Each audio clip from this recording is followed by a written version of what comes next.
someone you consider a successful person. Got that person in mind? Good. To you, they are a walking and breathing example of success, however you define it. But guess what they're also an example of? Imposter syndrome. They, like most successful people, have experienced imposter syndrome, and they may or may not have overcome it.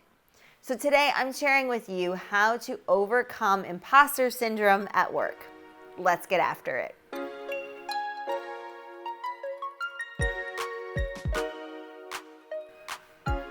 The discomfort we feel around imposter syndrome is due to cognitive distortion, meaning you doubt your competence, your accomplishments, and you feel like you're undeserving of the position that you might find yourself in. So let's remedy this, shall we? All right, so the strategy that I'm going to give you first is to behave the way you want to feel. No one wants to feel or likes to feel like a fraud. The easiest way to change this is to start behaving the way an expert would feel. What does that confidence feel like? Try it on. You heard me. Imagine what having that confidence of an expert would feel like and try it on, much like you would try on a perfectly tailored jacket. You'll start to notice that it looks good on you. Confidence looks good on you. Sometimes in order to let go of these limiting beliefs that hold us back, we have to do the exact opposite of that feeling. And we have to act in the opposite way to how we feel in that very moment. So for example, when we feel like a phony, we have to act like someone who has mastery, who is an expert on that topic in your mind, or an expert at that skill. Number 2, reevaluate how you define success. Success means something different to everyone. Just go around and ask your coworkers, your friends, your family. There might be some general sense of success, but it really varies more than we give it credit and more than we think. So you need to decide how you, and only you, define success. Because if you let society define success for you, you might not measure up. You might not want to measure up. Or if you do, at what cost did you succeed? Did achieving success take its toll on your relationships, on your health and well-being?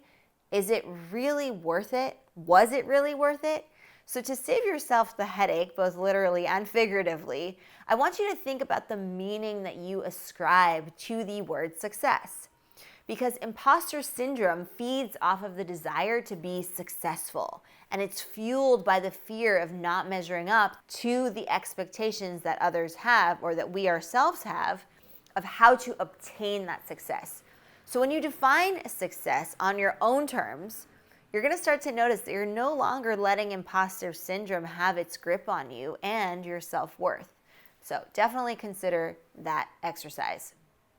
Number 3, start with the little things. A lot of times with imposter syndrome, we're psyching ourselves out. We're thinking too big. We're thinking like we need to just hit the ground running, just be an overnight success, whatever that means. Thinking like you need to be successful with all of it, whatever it is. The best way to rectify this is by focusing on the little things. So that really helps take the edge off. Just focusing on the day-to-day little things, the minute tasks, the very fleeting moments that we might experience, the in-between transition time. These are the little things that make up our day, our years, our lives, essentially. And so while we're experiencing the little things in that moment, they don't feel high stakes, right? We don't even really think about it too much. And that's a good thing. It means that they're less daunting. However, it doesn't mean that they're any less important. Added up over time, they amount to something quite significant. They can make up a large part of your life. And so an easy example of this is online and in-person interactions that you have with your, let's say, team at work. These conversations might not look like much, the small talk you're having, the light exchanges you might be having, but guess what? Having successful social interactions will help you get to where you want to go. Focus on creating strong rapport, listening well and attentively, successfully getting a point across, making someone feel really good, encouraging a person to go after their dreams, right? These are the little things, but they make or break communication. Look at it this way. If communication is a foundation to our success at work, then we should take great care to communicate effectively. But when you treat each social interaction as an individual event, it's far less social anxiety inducing. Starting small and knocking it out of the park with these social interactions will help you face your fears of feeling less than or like an imposter. You'll even start to shake away that feeling when fraud starts to creep up. So there you have it, 3 main strategies to help you overcome imposter syndrome at work. You probably noticed that these can also be implemented in your personal life as well. So to recap, we want to behave the way that we want to feel. So essentially, we're telling our brain what to feel and not the other way around. Secondly, we want to reevaluate how we define success at work and in life.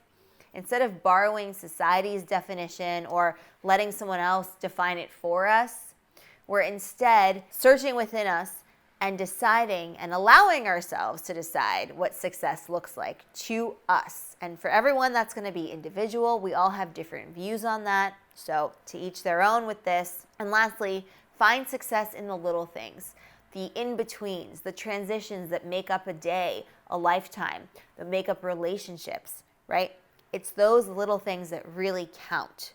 When you set out to seek success in the social interactions that you have, putting a smile on someone's face, listening to them with your whole heart and your undivided attention, doing someone a favor, giving someone really, truly wonderful advice, and so on, you're setting up your relationships for success. And we know that creating strong rapport is a foundation of solid communication and professional outcomes. You probably know at this point how important effective communication is in business and in life. So don't overlook the success you have in your social interactions. Over time, these small things add up to something most significant and can truly impact your career. Imposter syndrome is something that can be beaten. It's mindset followed by action. Believe it, feel it, become it. All right, Explearners, thank you so much for tuning into this lesson. I do hope that you enjoyed it. If you did, give it a big thumbs up, subscribe to the channel. Be sure to sign up for our newsletter, which you can find on our blog at explearning.co/blog, along with any of the 250 plus lessons that we have out for you on communication, social skills, and interviews and public speaking. And if anyone you know wants to improve such skills, then be sure to head them our way, share our channel and this lesson with anyone who wants to be a better communicator in life and in business. All right, I will see you in the next Explearning lesson. Until then, keep up the awesome work and I will see you soon.